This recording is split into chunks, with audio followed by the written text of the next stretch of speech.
ये जो प्रारूप समिति है, प्रारूप समिति, ये कब बनती है? 29 अगस्त 1947 को। और अध्यक्ष कौन है? डॉक्टर भीमराव अंबेडकर।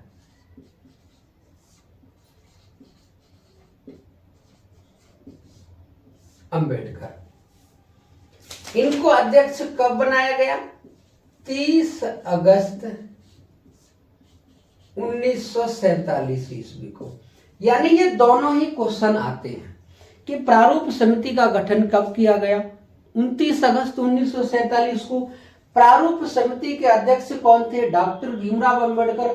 प्रारूप समिति के अध्यक्ष डॉक्टर भीमराव अंबेडकर कब बने? 30 अगस्त 1947 को। यदि हम प्रारूप समिति के सदस्यों की बात करें तो प्रारूप समिति में जो सदस्य थे वो थे 7 सदस्य।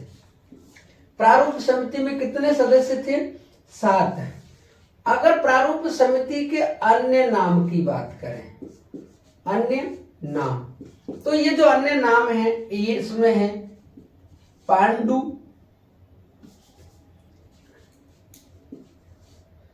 पांडुलेखन समिति। अगर हम बात करेंगे तो ड्राफ्ट कमेटी और मसौदा समिति।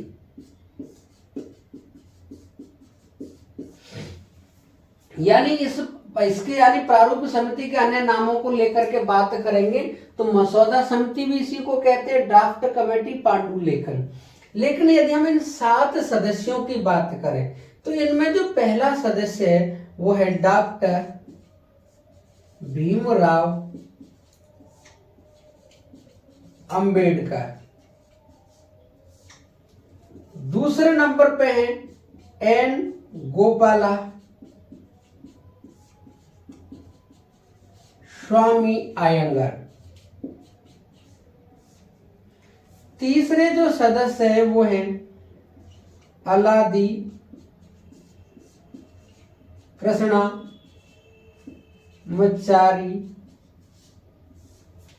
अय्यर। और जो चौथे सदस्य है उनका नाम है के एम मुंशी।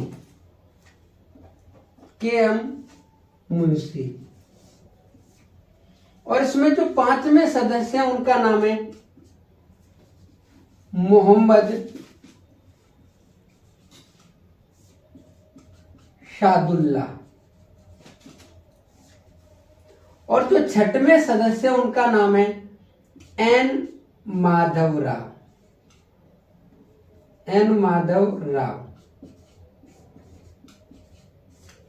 और जो 7वें सदस्य हैं उनका नाम है एन माधव राव के बाद में टी कृष्णामाचारी।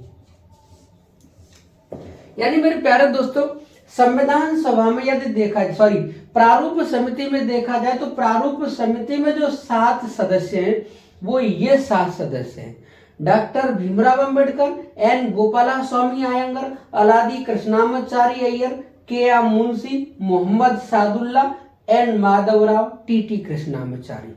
ये 7 सदस्य हैं। अब इनके बारे में ये जानकारी करते हैं ये कहां से यानी संविधान सभा के सदस्य बने थे। अगर अंबेडकर की बात करें तो ये है प्रारूप समिति के अध्यक्ष हैं। लेकिन ये कहां से बने हैं? बंबई प्रेसिडेंसी से। क्योंकि जिस समय ये प्रारूप समिति के अध्यक्ष बन रहे हैं उस समय कहां से संविधान सभा के सदस्य थे? तो आंसर है बंबई से।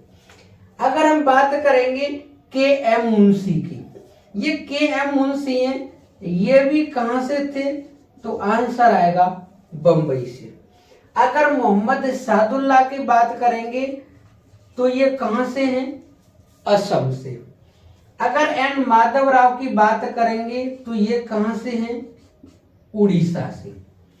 और एन गोपाला स्वामी अयंगर की बात करेंगे तो ये कहां से आए थे? मद्रास। और यदि अलादी कृष्णामाचार्य अय्यर की बात करेंगे तो ये भी कहां से आए थे? मद्रास से। और टीटी कृष्णामाचारी की बात करेंगे तो ये भी कहां से आए थे? मद्रास से। तो मेरे प्यारे दोस्तों, संविधान सभा के जो सदस्य बन रहे हैं ये कहां से थे संविधान सभा के सदस्य? तो डॉक्टर भीमराव अंबेडकर जब ये प्रारूप समिति के अध्यक्ष बने उस समय बम्बई प्रेसिडेंसी से पूना वाली सीट से थे। और एन गोपाला स्वामी आयंगर है वो मद्रास से थे। अलादी कृष्णामाचारी अय्यर है ये मद्रास से थे। के एम मुंशी बम्बई से, मोहम्मद सादुल्ला असम से, एन माधव राव उड़ीसा से और टीटी कृष्णामाचारी मेरे प्यारे दोस्तों मद्रास से। अब इसमें ज्यादातर जो क्वेश्चन बनते हैं वो ज्यादातर बनते हैं ये जो 6वें नंबर के जो सदस्य हैं एन माधव राव, ये जो उड़ीसा से राजघराने से आए हैं ये किसके स्थान पर आए हैं? तो एक संविधान सभा में सदस्य थे बी.एल. मित्र। बी.एल. मित्र ने अपना स्वास्थ्य खराब बताया, स्वास्थ्य खराब, यानी स्वास्थ्य खराब के चलते इन्होंने प्रारूप समिति को छोड़ दिया। इन्होंने प्रारूप समिति को स्वास्थ्य खराब के कारण छोड़ा तो उनके स्थान पर एन माधव राव का नाम दिया गया। तो मेरे प्यारे दोस्तों, इन्होंने प्रारूप समिति को छोड़ दिया, नाम आया एन माधव राव का, लेकिन एन माधव राव राजघराने के उड़ीसा से थे, ये इस प्रारूप समिति में कार्य करने नहीं आए, तो ये नाम यहां से हटता है। अगर हम बात करेंगे 7वें सदस्य की तो वो है टीटी कृष्णामाचारी।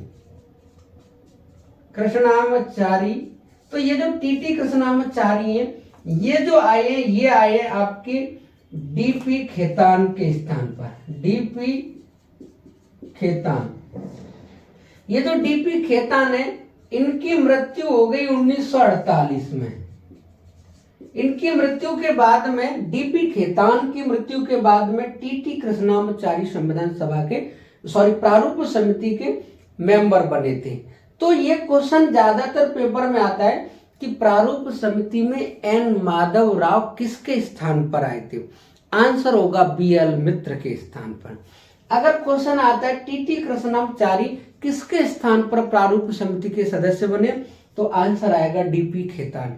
डीपी खेतान की मृत्यु 1948 में होगी। तो मेरे प्यारे दोस्तों, कैसी लगी क्लास? अगर क्लास अच्छी लगी हो तो अपने दोस्तों में शेयर करें, चैनल को सब्सक्राइब करें। जय हिंद, जय भारत मेरे प्यारे दोस्तों।